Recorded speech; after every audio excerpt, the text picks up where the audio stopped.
안녕하세요, 동포 여러분. KBS 한민족방송 보고 싶은 얼굴 그리운 목소리 이소연입니다. 1년 중에 가장 더운 때가 언제일까요? 보통 뭐 초복, 중복, 말복 이런 삼복 얘기를 많이 하실 겁니다. 그런데 절기상 가장 더운 때가요, 바로 대서라고 합니다. 대서에는 염소뿔도 녹는다, 이런 속담이 있는데요. 정말 얼마나 더우면 그 단단한 염소뿔까지 녹겠습니까? 자, 이렇게 더울 때 몸도 축날 수밖에 없는데요. 몸에 좋은 보양식 먹으면서 몸과 마음의 에너지를 충전하셔야 됩니다. 더위가 절정일수록 건강도 마음도 잘 챙기시면서 올여름 건강하게 보내시길 바랍니다. 이소라가 노래합니다. 더위.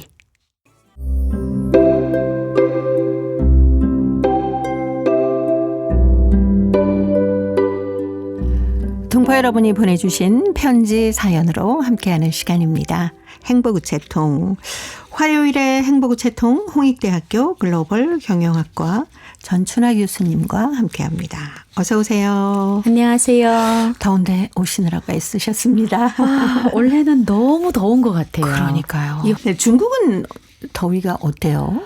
중국은 더 심하죠. 더 근데 심한가요? 이게 중국은 땅이 이제 넓잖아요. 네. 그래 예를 들어서 한국이 그 위도 기준으로 네. 보면 됩니다. 한국 위도 기준으로 비슷한 데는 거의 한국과 큰 차이가 없고, 북쪽으로 가면 그나마 좀 시원한데 남쪽으로, 네. 그것도 바다하고 가까이 있는 곳이 아니라 육지로 가까이 있는 곳은 찜통이라고 얘기를 해야 될까요? 네. 제가 옛날에 사실 그 한 7월 말 8월 초거나 중복 그쯤에 그때 이제 여행을 간 적이 있거든요. 네. 9시 이후에는 거리를 나갈 수가 없는 게 그렇죠. 물렁물렁해요. 네. 그러니까 육관으로 뭔가 김이 몰몰 나는 것도 보이고, 그 한 시간 정도 걸으면 옷이 다 젖어서 민망할 정도로. 네. 네, 그렇더라고요, 저는. 그래서 거의 제가 볼 때 지금쯤 되면 벌써 무한이라든지 네. 이렇게 이제 육지로 둘러싸인 네. 이런 곳은 찜통이죠.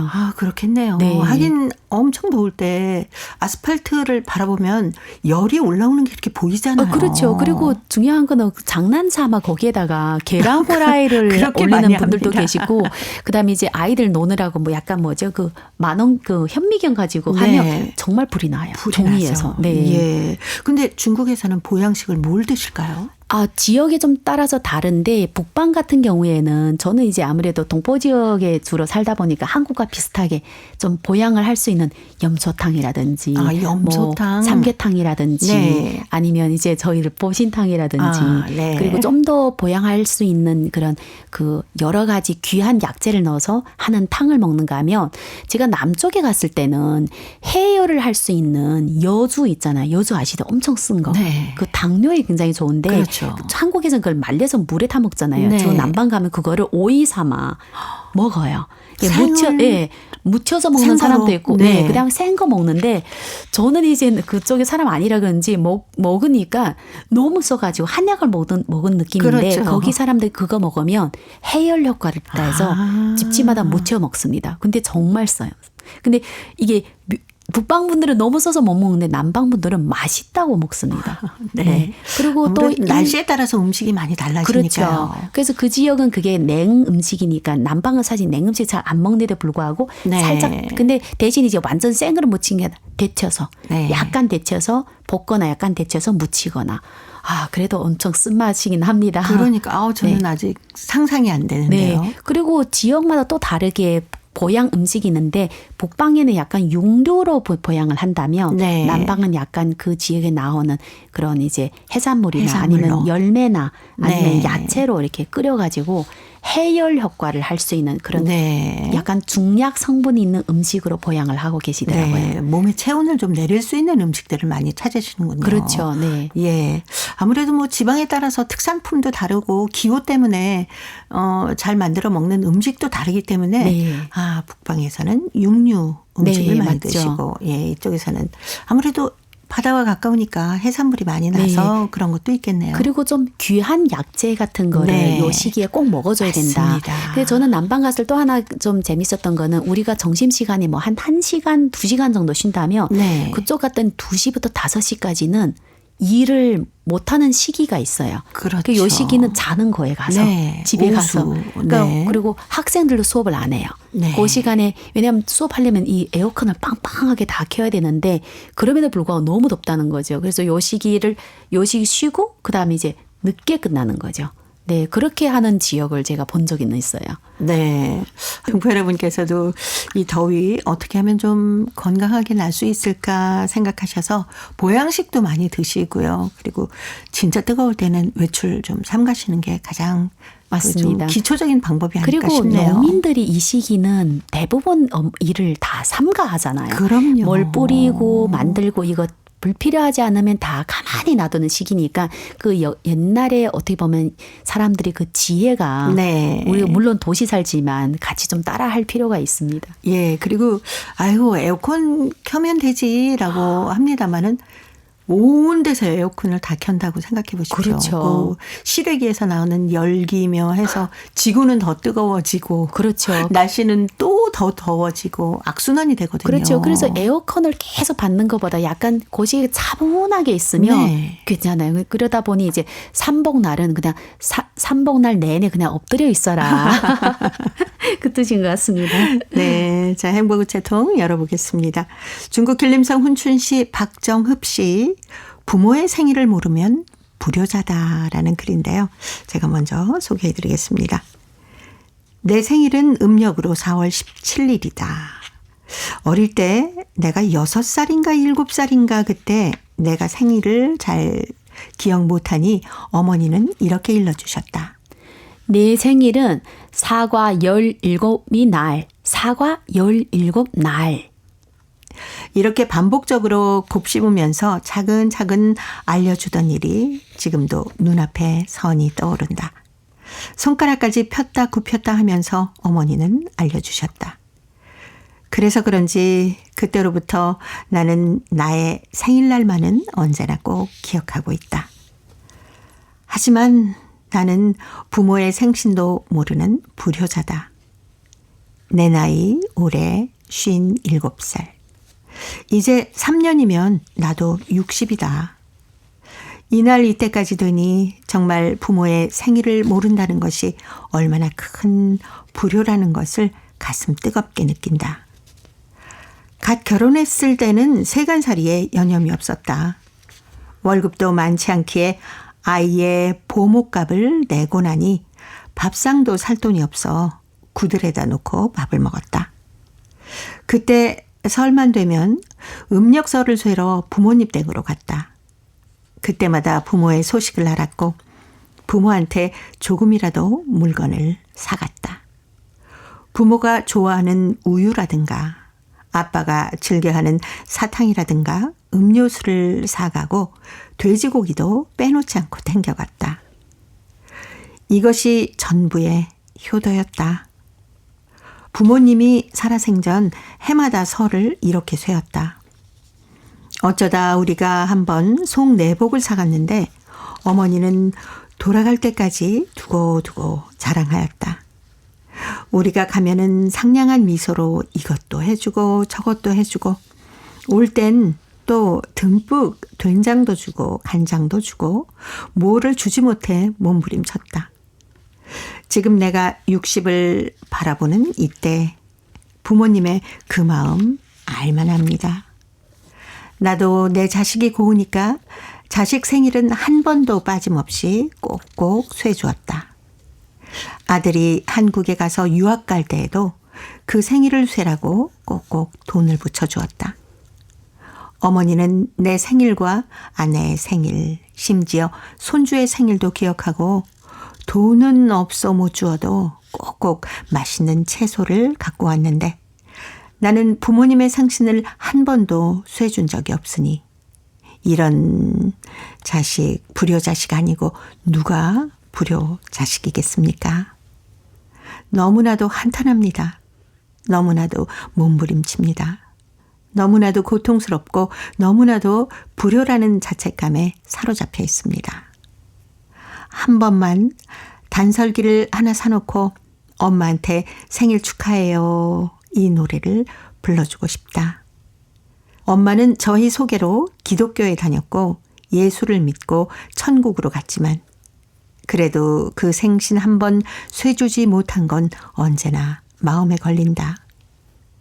성경에는 부활이 있다 하는데 하나님 아버지께서 우리 부모님을 5분만 부활시켜서 제가 생일 단설기를 사고 생일 축하 노래를 부르며 그들한테 우리 온 가족의 큰절을 올리며 행복한 순간을 사진으로 남겼으면 얼마나 좋을까 라는 사연이었습니다.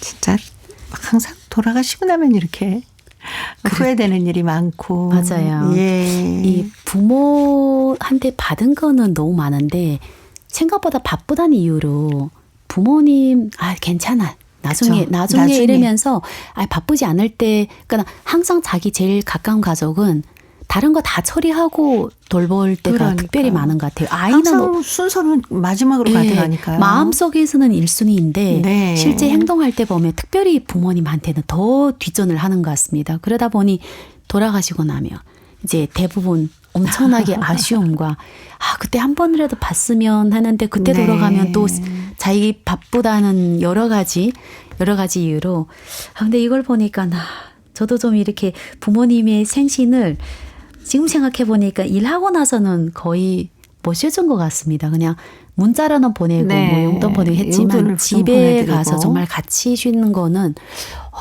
학교 졸업하고 나서 거의 시간을 못 맞췄다는 그런 그 이유 때문에. 네. 근데 막상 정말 정작 하려면 할 수가 있었는데 그래서 아쉬움이 많습니다. 예. 생각해보면 우리 어머니께서는 진짜 빼놓지 않고 생일날이면 미역국 끓여주시고 네. 뭐 이렇게 오래 살으라고 국수도 만들어주시고 잡채도 해주시고 막 그랬던 생각이 나네요. 그렇죠. 그러니까 부모님은 자식들이 생일을 거의 잊어버리지 않고 꼭꼭 챙겨줬는데 꼭 챙겨주셨죠. 이 자식들은 거꾸로 이제 그거를 잘 기억해도 그냥 약간 뒷전이고 지금 생각해 보면 왜 그랬을까. 근데 제가 또 부모 돼 보니까 그 심정을 좀 어느 정도 이해는 할 것 같습니다. 그렇죠. 제 아이도 보면 네. 뭐 자기 생일은 자기 굉장히 잘 알고 네. 근데 이제 내 생일은 내가 막 이렇게 암시해야 되거든요. 그래도 신경을 잘 못 쓰는 것 같은. 달력에다 동그라미를 딱 해서. 근데 이게 사랑은 네. 내려가는 것 같아요. 자기가 이제 나중에 또 자기 아이한테는 잘할 것 같은데. 네. 그러고 보니까 돌아가시고 나면 저희들 이제 제사든 어머니 생일 그거는 또 생각지 않게 미안해서 그런 좀 잘 챙기게 되고. 네. 살아있을 때 잘해야 되는데. 네. 내리사랑 얘기하셨는데 정말 그런 것 같아요. 저희가 부모님한테 많이 받은 사랑을 또 그만큼 자녀에게 주지 않습니까? 네. 그러면 또 그 자녀는 자기가 받았던 사랑만큼을 또 또 자기 줄 자녀한테는. 거고. 네. 예. 그러기라도 하니 다행이라고 생각해야죠. 네. 자, 오늘 박정흠 씨 부모님 생신 때문에 많이 애타다 표현을 해 주셨는데 그 마음이 천국에 계신 어머님께 닿지 않았을까 합니다. 유열이 노래합니다. 당신의 생일에. 화요일에 행복우체통 홍익대학교 글로벌 경영학과 전춘아 교수님과 함께하고 있습니다. 자, 이번 사연은 중국 흑룡강성 밀산시 리명준 학생이 보내왔네요. 빈준이라는 글인데요. 전춘아 교수님이 소개합니다. 빈준이는 유치원 초반부터 지금까지 단 한 번도 다툰 적이 없는 나이 딱 친구입니다. 두 눈이 유달리 동그란 빈준이는 말수가 적은 아이입니다. 지난 겨울방학 빈준이는 외할머니와 함께 한국에 있는 아빠 엄마 곁으로 갔습니다. 나는 빈준이가 한국에서 어떻게 지내고 있는지 잘 지내고 있는지 궁금합니다. 아침마다 나와 빈준이는 책가방을 메고 손잡고 사이좋게 학교로 갔고 하악하고 집으로 갈 때면 서로 집으로 가는 길이 달라 헤어져야 했지만 우리 둘은 떨어지기 아쉬워 길목에서 손잡고 놓질 않았답니다. 지금도 내 눈앞에는 운동장 마당에서 빈준이와 서로 껴안고 뒹굴며 놀던 일들, 씨름도 하고 붙잡기 놀이도 하면서 서로 웃고 떠들며 놀던 일, 그리고 축구도 함께 하면서 즐겁게 놀던 일들이 떠오릅니다. 딱 친구 빈준이가 너무너무 보고 싶습니다. 네. 흥룡강성 밀산시 리명준 학생이 보내왔습니다. 아마 빈준이가 한국으로 전학을 간 모양이에요. 네, 예. 어떻게 보면 이제 10대니까 이제는 한국에 부모님이 장기 거주하게 되면 네. 중도 입국 청소년으로 한국에 오는 경우가 굉장히 많습니다. 아마 빈준이도 지금 우리 지금 명준이 리명준 생각하고 있을 것 학생처럼 같아요. 똑같이 생각을 하고 있을 겁니다. 아마 리명준 학생보다 더 절실할 거예요. 한국에 오게 되면 모든 게 낯설잖아요. 그렇죠. 친구도 없고 그러다 보니 내 기존에 있던 그 딱 친구 생각 떠올라서 하루에 한 10번도 중국 돌아가고 싶은 생각을 많이 하고 있을 겁니다. 네, 지금 한창 적응하느라고 또 힘든 시기를 보내고 있을 것 같아서 그렇죠. 더 친구 생각이 많이 날 것 같기도 그리고 하네요. 3학년 정도 되면 부모님이 말을 잘 듣는 데서 약간씩 이제 자기 주장이 있을 나이잖아요. 네. 그러다 보니 중도 입국 청소년이 들어올 때 부모님 너무 그리워서 들어왔는데 막상 들어오니까 너무 어려운 거예요. 그렇죠. 그래서 적응하는 이 언어 배워야지, 문화 배워야지, 음식 안 맞지. 또 부모님이 갑자기 간섭과 관리와 엄격함. 그러면 이제 아이 입장에서 정말 힘든 시기를 한 반년에서 1년은 견뎌야 됩니다. 네. 그걸 보면 저는 이 마음을 너무 이해가 되죠. 그렇죠.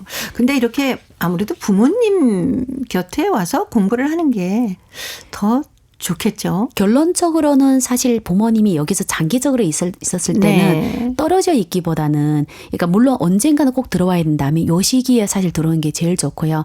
뒤로 늦으면 늦을수록 적응하는 이 저항이 너무 큽니다. 네. 내가 적응을 해야 되는데 이 아이들도 이 받아주는 거가 나이가 크면 그 무리에 들어가는 게가 굉장히 그렇죠. 더 힘들거든요. 힘들죠. 한국 아이들도 마찬가지로 같이 네. 놀고 있는데 갑자기 누가 이사 오면 들어가기까지 시간 걸리는데 언어도 안 통하니까. 그리고 학교에서 별도 관리 대상자잖아요. 네. 이렇게 약간 관심을 더 주기 위한. 그렇기 때문에 나이가 많을수록 아이가 적응하는 데 힘들어서 오히려 어릴 때 네, 그냥 3학년도 사실 많이 힘듭니다.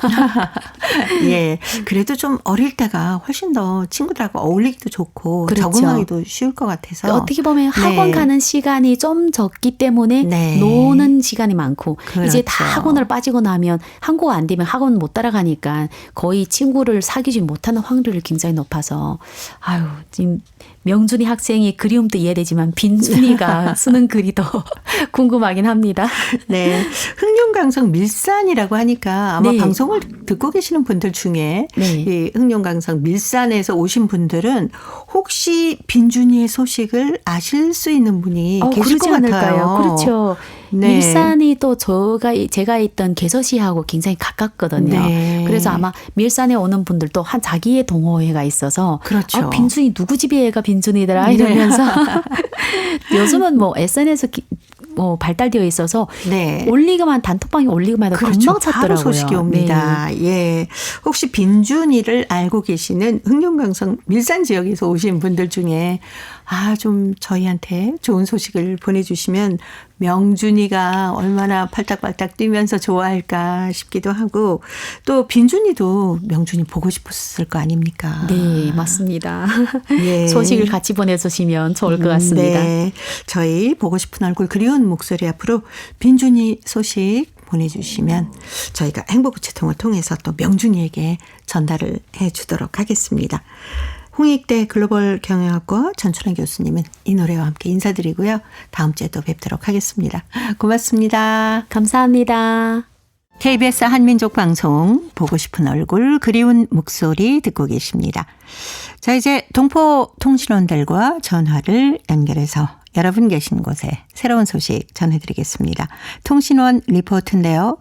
오늘은 중앙아시아 카자흐스탄, 러시아, 사할린 지역의 소식 준비했습니다. 먼저 카자흐스탄의 김상욱 통신원 만나봅니다. 김상욱 통신원 안녕하세요. 네, 안녕하세요. 고려인과 제1조선인들의 이야기를 다룬 영화를 만든다는 소식이 있군요. 네, 자신을 조선 무용수라고 소개한 제일동포 3세가 포함된 영화 제작팀이 최근 제가 일하고 있는 알마티 고려문화원을 방문했습니다. 아리아리 춤길이라는 제목의 영화 제작을 준비하고 있는 김지훈 감독과 김묘수 무용수 등이 그들인데요. 이들은 제일동포 무용수가 자신과 비슷한 또래의 고려인 무용수를 만나 고려인 동포사회의 역사를 하나씩 배워감으로써 두 동포사회가 서로의 처지를 이해하고 민족 정체성을 고양해 나가는 과정을 카메라에 담는다라고 말을 했습니다. 더 나아가 전 세계에 퍼져 있는 저희 동포사회가 모국은 물론이고 각 동포사회들끼리의 교류 활성화를 통해 서로의 처지를 더 잘 이해할 수 있고 자신이 속한 디아스포라에 대한 성찰의 계기를 만든다는 것이 제작 의도였습니다. 평소 고려인 차세대들에 대한 그 민족 교육을 어떻게 해야 할지에 대해서 고민을 해오던 저는 그 예술을 통해서 이런 고민을 풀어보고자 애쓰는 이들이 되게 연스럽고 참 고마웠습니다. 특히 이 다큐 영화 속 주인공인 김묘수가 구사하는 완벽한 한국어는 저희 관심을 끌기 아주 충분했을 뿐만 아니라 이 작품에 고려인의 역사가 제대로 담기도록 도와야 한다는 사명감까지 발동이 되어서 고려인 최초 정착지이자 고려인 마을이 있는 우슈토베까지 안내자를 제가 자철했습니다. 거기에 대해 이 작품에 고려인 역사를 제대로 담아야 한다는 어떤 사명감까지 발동이 되어져서 고려인 최초 정착지 우슈토베 마을을 직접 보여주었고요. 그러면서 우리 고려인의 전체 이주 역사, 그러니까 160년의 역사를 압축적으로 설명을 해 주었습니다. 현재 이 제작팀은요, 알마티와 우슈토베 취재 촬영을 다 마치고 홍금도 장군의 묘소가 있는 거절오르다로 떠났습니다. 총 제작 기간은 2년 정도를 잡고 있다고 하는데요. 제중 제1동포에 대한 심층 취재와 촬영을 마친 후 다시 한 번 더 카자흐스탄을 방문해서 고려인 동포사회의 구석구석을 취재해서 마무리할 예정이라고 합니다. 자, 그리고 카자흐스탄의 오지라고 할 수 있는 곳에서도 한국 문화축제가 열렸다면서요? 네, 카자흐스탄의 한복판에 위치한 발하쉬라는 지역에서 최근 한국 문화축제가 개최되었습니다. 이 지역은 강수량이 적고 땅이 척박한 반사막 지역입니다. 그래서 인구 밀도가 아주 낮은 곳이고요. 그래서 또 오지라고 이렇게 불려지기도 합니다. 그럼에도 불구하고 이곳에도 우리 고려인 동포들이 살고 있고 최근 고려문화센터 발하시 지부의 재개소식이 열렸습니다. 이번 한국문화축제는 바로 이를 축하하기 위해 열렸습니다. 이 행사는 주 카자흐스탄 한국대사관이 지원했고요. 동포 어린이들뿐만 아니라 발하시 시민과 방문객 그리고 주변 지역 고려인 활동가들도 참석했습니다. 콘서트 프로그램은 사물놀이로 시작이 되었습니다. 우리 전통북의 강렬한 리듬이 축제 분위기를 돋구었습니다. 가라간다 고려문화센터 산하의 무용단들이 칼춤 또 부채춤을 선보였고요. K-팝 댄스 그룹은 위플래시와 레드선을 커버곡으로 선보였습니다. 예카제리나 코발렌코 리가이, 나탈리아 니는 그러니까 이 나탈리아, 예카제리나 코발렌코는 카자흐, 한국어, 러시아어로 된 노래와 시를 관객들에게 선보였습니다.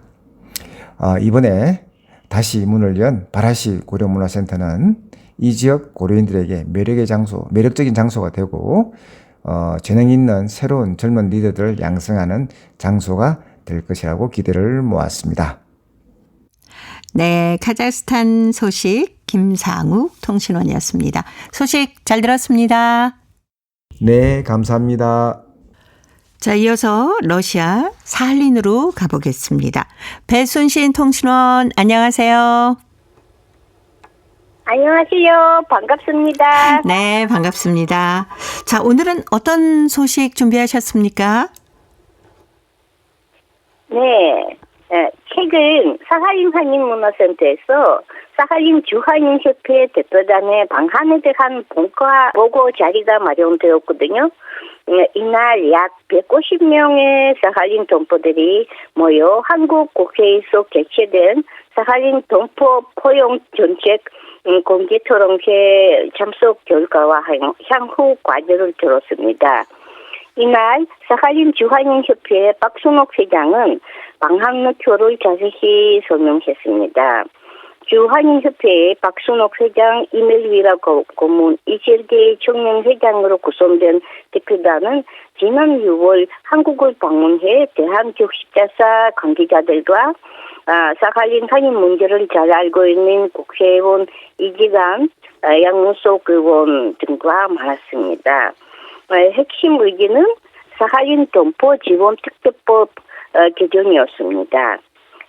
이 토론회 공동 주최자인 팀의 최상구 대표는 국회의원들을 소개하고 현재 특별법에 대한 개정안이 한국회에 발의됐지만 국회 전체 회의에서 의결까지 검토를 받아야 하기 때문에 개정안이 통과되도록 사할린 동포들의 노력이 필요하다고 강조했습니다. 최 대표는 국회 통과 과정을 자세히 소개하기도 했습니다. 이날 박순옥 회장은 일제 강제동범 희생자 1세대 중 상당수는 특별법 제정 전 사망해 귀국 꿈을 이루지 못했습니다.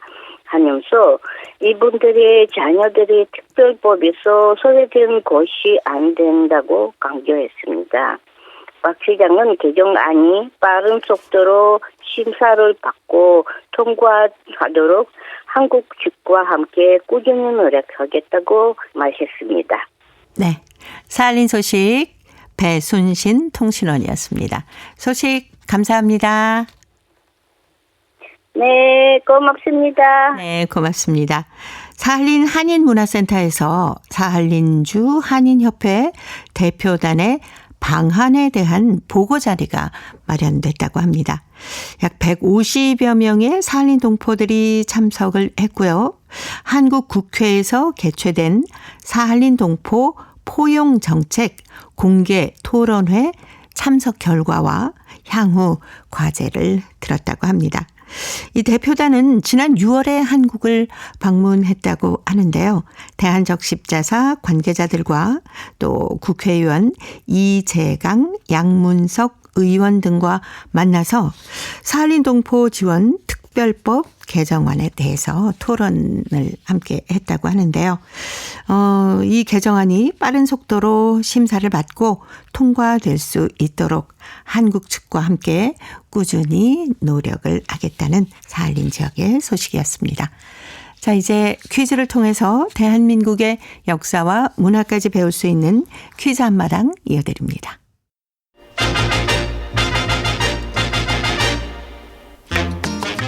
동포 여러분과 퀴즈로 하나 되는 시간.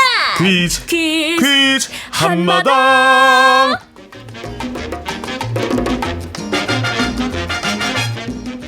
아유 덥지. 이거 땀 좀 봐. 아유 고생 많았어. 고생은 무슨. 근데 왜 이렇게 에어컨을 빵빵하게 틀어놨어? 더울까봐 당신 오는 시간에 맞춰서 내가 일부러 3개 틀어놓은 건데. 에휴, 그럼 꺼도 되겠네. 이 사람아, 더운데 왜 꺼? 아무래도 나 냉방병인 것 같아. 머리도 아프고 기운도 없고. 어머 당신 그래서 요새 기운이 없었구나. 회사에서 하루 종일 에어컨 틀어놔서 그런 것 같아. 밤에도 자꾸 뒤척이던데. 더워서 자꾸 깨. 에어컨 틀면 춥고. 아이 갱년기 아니야? 갱년기에다가 더위까지 먹었는지 몸이 축축 처지고 너무 안 좋네. 아유 더워서 그런다. 당신 여름만 되면 한 번씩 이렇게 아프잖아. 그렇지. 자 그렇다면 이것 먹고 기운 차려요. 아니 이게 다 뭐야? 자, 삼계탕에다 장어, 콩국수. 이건 또 뭐야? 추어탕. 마이 페이보릿 추어탕. 과일도 종류별로 있고 이건 내가 산 것이 아니라 내가 며칠 전부터 시장 가다가 다 만든 거요. 아이고, 이 더운데 이걸 다 만들었단 말이야? 그럼 우리 가장님 몸보신 시키려면 이 정도는 해야지. 그 얘기 들으니까 안 먹어도 기운이 나는 것 같아. 그래 그럼 안 먹으면 되겠다. 농담이요, 농담. 다 먹을 테니까 걱정 마. 그럼 그래야지. 왜? 당신도 같이 먹어. 아이 그래 우리 이것 음식 먹고 힘내서 올여름 잘 나보자고. 그러자고.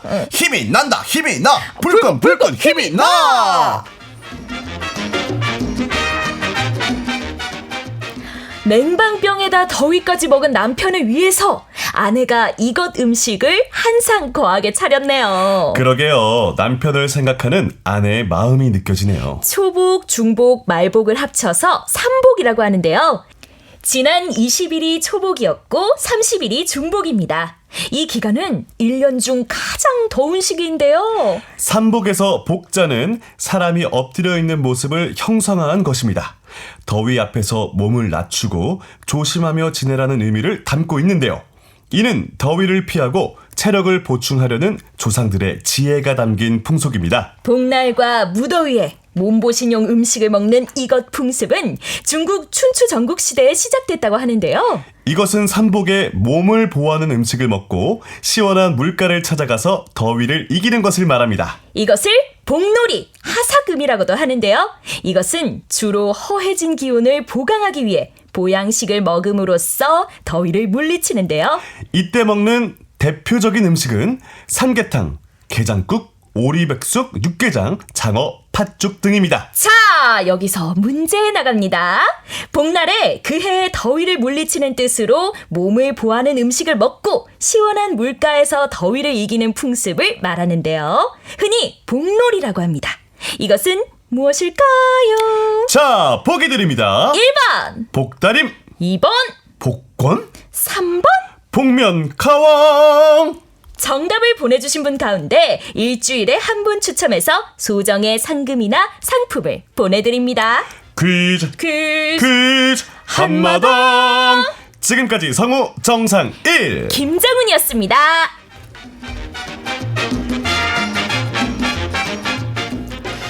하긴 저희 집에서도요, 복날이면은 해마다 이것 음식을 꼭 해서 먹습니다. 아무래도 간편한 게 삼계탕이더라고요. 닭에다가 찹쌀, 인삼, 마늘, 대추 이렇게 넣고요. 압력솥에 푹 끓이면 되거든요. 뜨거운 삼계탕 한 그릇 먹고 또 시원하게 수박까지 먹고 나면은 남부러울 게 없습니다. 이렇게 이것 음식을 잘 먹고 나면은 더위를 이길 수 있더라고요. 더울 때일수록 정말 음식을 잘 섭취를 해야 건강을 지킬 수 있다고 합니다. 동포 여러분께서는 이것 음식으로 뭘 만들어 드시는지 궁금합니다. 우리 집 이것 음식 혹은 보양식 그리고 나만의 여름나기 비법 이런 것들이 있으면 행복우체 통해 사연으로 보내주시기 바랍니다. 정답은 KBS 홈페이지에 접속하셔서 라디오 한민족 방송 보고 싶은 얼굴 그리운 목소리를 순서대로 누르시면은 청취자 참여란이 있습니다. 여기에 정답도 남겨주시고 행복우체 통해 사연도 많이 보내주세요.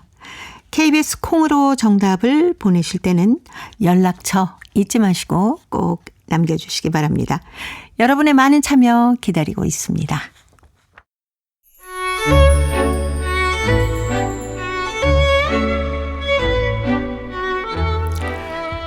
고려인들의 역사를 재조명하고 그들의 삶의 애환을 살펴보는 시간, 고려인 이야기.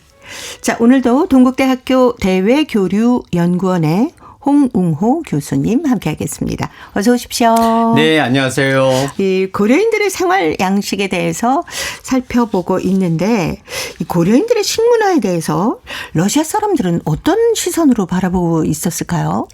네, 러시아 사람들이 보기에 참 특이한 모습들이 많았었던 것 같아요. 그래서 네. 여행가들이나 작가들 이런 사람들이 그것과 관련된 기록을 많이 남겨두었는데 네. 그중에서도 나세킨이라고 하는 이 이 작가가 아주 세부적인 기록을 남겨두었어요. 이 기록 중에 가장 특징적인 것이 바로 장. 네. 우리에게 빼놓을 수 없는 게 그렇죠. 된장, 간장이잖아요. 네. 그래서 이 장에 대해서 아주 자세하게 적어두었습니다. 그래서 콩을 어떻게 삶고 또 이것을 어떻게 해서 그 메주를 만들고 네.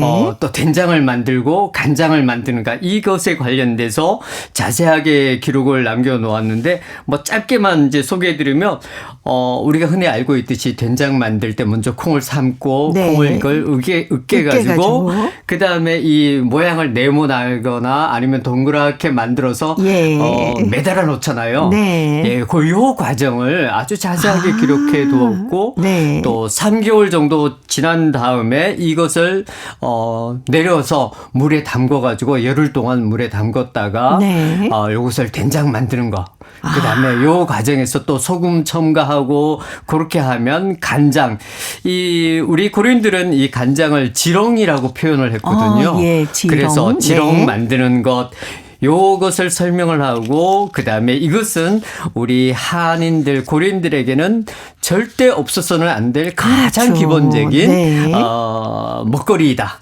라고 이제 설명을 했습니다. 예. 아니, 그것에까지 가셔서 이렇게 된장, 간장을 만들어서 드셨네요. 그렇죠. 네. 그럼 그 다른 요리, 특히 뭐 고기 요리 같은 건 어떻게 해서 드셨을까요? 고기 요리에 대해서도 설명을 해둔 것들이 있는데요. 네. 보통 우리가 고기를 이야기를 할 때 가장 흔하게 이야기할 수 있는 게 이제 소고기, 돼지고기, 닭고기 우리가 이렇게 이야기를 할 수 있는데 사실 우리 한인들은 고려인들은 소고기는 이제 쉽게 먹을 수가 없었고 주로 이제 돼지고기나 닭고기를 네, 먹었습니다. 닭고기. 예. 그런데 지금처럼 우리가 한국에서는 이제 뭐 삼겹살 구이라든가 이런 것들이 이제 많이들 먹는데 이때 당시에 우리 고려인들은 주로 고기도 이제 삶거나 아니면 쪄서 먹는 것. 네. 이제 이런 것들이 가장 일반적이었다라고 설명을 하고요.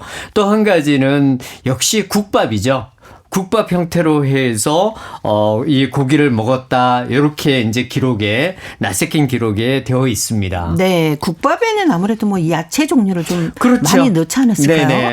그때 똑같이. 당시에 네. 우리 고려인들도 배추를 다 네. 키웠거든요. 네. 그래서 배추에서 나온 뭐 시래기라든가 이런 것들을 예. 넣어서 그리고 역시 추운 지역에서는 감자가 또 맛있습니다. 그렇죠. 네. 예, 그래서 감자도 넣고 네. 이렇게 해서 국밥을 먹었다고 설명을 하고 있습니다. 예. 생선 요리는 어떻게 했을까요? 생선은 사실은 그렇게 많이 먹지는 않았다고 그래요. 네. 왜냐하면 이거는 이제 바닷가에서나 주로 먹기 때문에 그렇게 많이 먹지는 않았지만 그래도 네. 우리가 지금 일상적으로 먹는 생선을 굽거나 아니면 뭐 이제 찌거나 이런 형태도 있었는데 또 한 가지는 러시아에서도 러시아 사람들이 주로 먹는 것처럼 이 생선을 찐 다음에 살을 다 발려서 네. 이걸 완전히 거의 얼리다시피 할까요? 추운 예. 곳에 두게 되면 꾸덕하게 되는 그렇죠. 네. 이제 이런 형태로 해서 생선을 또 먹었다고 기록을 남겨두었더라고요. 예. 진짜 그 환경에 맞게 요리를 잘해서 드셨네요. 네, 뭐 비록 풍족하다고 이야기할 네. 수는 없지만 현지에서 먹을 수 있는 것들은 잘 마련해서 먹었다고 볼 수가 있습니다. 네. 자, 그렇다면은 다른 그 생활 양식에서는 또 어떤 점이 보였을까요? 생활 양식에서 이 러시아 사람들이 눈에 비친 것 중에 가장 좀 독특했던 것 같아요. 몇몇 곳에서 계속 나오는 이야기가 바로 종이 이야기였습니다. 네. 종이는 여러 형태로 사용되었는데 그 중에서도 가장 많이 이제 사용되었다라고 이야기하는 것이 전에도 제가 말씀을 한번 드렸었는데 기름 종이라고 해서 창호지 우리가 네. 창문에 네네. 바르는 이 창호지로 많이 사용되었고 특히 한지 이 러시아에서는 구할 수 없는 종이를 함경도 지역에서 가져와서 이것을 다양한 형태로 사용을 했다고 해요. 심지어는 뭐 그 신발을 만들 때도 네. 이 종이를 활용을 하기도 하고 뭐 모자를 만들 때도 아, 활용을 네. 하기도 하고 그래서 한지의 용도에 대해서도 굉장히 자세히 설명을 해 두었었습니다. 네. 아무래도 그 기름종이라면은 약간 예전에는 왜 우산도 살짝 그렇게 만들지 그렇죠. 않았었나요? 우산도 그렇게 만들었고 예. 또 비옷 같은 것도 아, 그런 그렇군요. 식으로 해서 또 입었던 예. 경우가 있죠. 마치 네. 우리 옛날 기록이나 기억 이런 네. 것에서 본 것처럼 우리 한인들이 연해주에서의 생활 모습, 생활 양식을 보면 거의 다를 바 없다 이렇게 이야기를 할 수 있을 것 같습니다. 예, 아무래도 또 유리는 비싸니까 그렇죠. 대신 한지를 좀 썼을 것 같으네요. 예. 예. 이 고려인들의 의식주 중에서 뭐 주택의 모습 또 음식에 대해서 살펴봤는데 옷은 어땠습니까? 그쪽이 좀 춥잖아요, 더. 아무래도 춥죠. 네. 특히 겨울에는 우리 이 한국에서 느끼는 추위에 비해서 훨씬 더 춥습니다. 네. 심지어 그래서 사할린 같은 경우에는 이 추위를 풍설이라고 표현을 해요. 아, 네. 추운 차가운 바람과 바람과 눈보라까지 눈, 네. 그래서 풍설이라고 표현할 정도로 추위인데 의복 중에서 우리 고린들의 의복이 굉장히 독특한 게 있어요. 그게 네. 뭐냐면 바로 가시죠. 네. 가시라는 거는 우리 눈에도 참 우리 민족만이 가지고 있는 고유한 것으로 자랑할 수 있는데 러시아 사람들이 시선에서 보면 저게 모자인지 아니면 어떤 용도일까? 네. 이제 그런 그 생각이 들 정도로 갓에 대한 표현들이 곳곳에서 나옵니다. 이 갓을 만드는 재료라든가 갓의 모양, 심지어 제가 이 기록 중에 재밌게 읽었던 것은 저 갓을 모자로 쓰기에는 너무나 작은데 네. 왜 저걸 썼을까? 그런 의문을 제기하면서 설명된 곳들이 굉장히 많이 있었습니다. 그래서 이것 중에 또 한 가지가 바로 러시아 사람들이 한국 사람들, 조선 사람들 보니까 머리에 네. 뭔가 머리카락을 모아가지고 묶어놓은 그렇죠. 것. 네. 우리는 이게 이제 상투라는 것을 상투라고 너무나 하죠. 잘 알지만 네. 그들의 눈에는 굉장히 생소하면서도 특이한 모습이었다고 볼 수 있죠. 네. 아무래도 뭐 초창기에 떠나신 분들은 그대로 상투를 하셨을 것 같은데 이제 시간이 좀 지나면서 머리 형태도 좀 바뀌지 않았을까요? 조금씩은 변형이 되었습니다만 네. 그러나 우리 민족이 해외에 나가서 지내더라도 우리의 말이나 우리의 생활 양식이나 뭐 우리의 문화를 지키려고 노력했던 것처럼 이 상투도 초기에는 굉장히 유지를 많이 했습니다. 네. 사회주의 혁명이 일어난 1917년 이전까지는 실제로 상투를 틀고 일상생활을 하는 우리 고린들이 굉장히 많았어요. 한복 입는 건 너무나 당연했고요. 네. 그래서 상투는 이때까지도 우리 고려인들의 이 헤어스타일, 머리 모양에서는 네. 별로 사라지지 않았다. 그렇군요. 네, 그렇게 예. 이야기할 수 있습니다. 근데 장가를 가지 않으면 이렇게 닦고 다니는 그렇죠. 댕기머리 총각도 있지 않았습니까? 그렇죠. 그게 우리 뭐 영화에서도 보고 우리 많이 이야기하지만 네. 이들도 똑같았어요. 연해주 아, 지역에서요. 예. 우리 고려인들은 결혼하지 않은 남자들은 머리를 길게 따서 네. 그냥 재서 쟤는 결혼을 안 한 총각이구나 예, 그렇죠. 알 수가 있었죠. 네. 옷은 아무래도 우리가 백이민족 합니다만은 옷 색깔도 거의 지키고 살아오셨을 것 같아요. 네, 제가 그 블라디보스톡 문서보관소에서 그 보관하고 있는 우리 고린들 관련된 사진들을 보니까 놀랍게도 하얀 한복을 입는 네. 역시 백이민족의 모습들이 예. 그대로 사진 속에 있더라고요. 그래서 이 평범한 농민들의 경우에도 이 하얀 옷을 입고 일상복을 입는 것 또 한 가지 특징적인 것이 바로 보선. 네. 네, 보선을 신고 보선을. 있는 것, 그 보선의 모양 코끝이 올라간 것도 네. 굉장히 독특하잖아요. 이 러시아 사람들도 이 보선에 대해서 굉장히 감명 깊게 봤다라고 하는 이야기들이 곳곳에 기록되어 있습니다. 예. 그래서 흰옷과 보선 이것은 우리 한인들의 일상 의복에서도 굉장히 놀라운 독특한 문화라고 할 수 있을 것 같습니다. 아무래도 사는 곳만 바뀌었지 의식주는 거의 그대로 유지하고 계셨네요. 그러네요. 그렇습니다. 예, 여성들의 옷차림도 비슷했을까요? 여성들의 옷차림도 우리 현재 한국에서 보는 것과 같은 비슷한 모습. 고려인들도 사실은 연해주로 넘어간 지 얼마 되지 않은 초창기에는 우리의 의복 문화를 그대로 유지하고 있었거든요. 따라서 여성들도 저고리, 또 치마, 그리고 명절이라든가 특별한 날에는 색동치마 이런 걸 입었죠. 평상시에는 물론 하얀 옷을 위주로 입었지만요. 예. 자, 고려인 이야기 오늘은 이주 당시 고려인들의 의식주에 대해서 살펴봤습니다. 자, 오늘도 동국대학교 대외교류연구원 홍웅호 교수님과 함께했습니다. 다음 주에 뵙겠습니다. 네, 감사합니다. 최백호 주현미가 불러주는 풍경 들으면서 인사드립니다. 함께해 주신 동포 여러분 고맙습니다.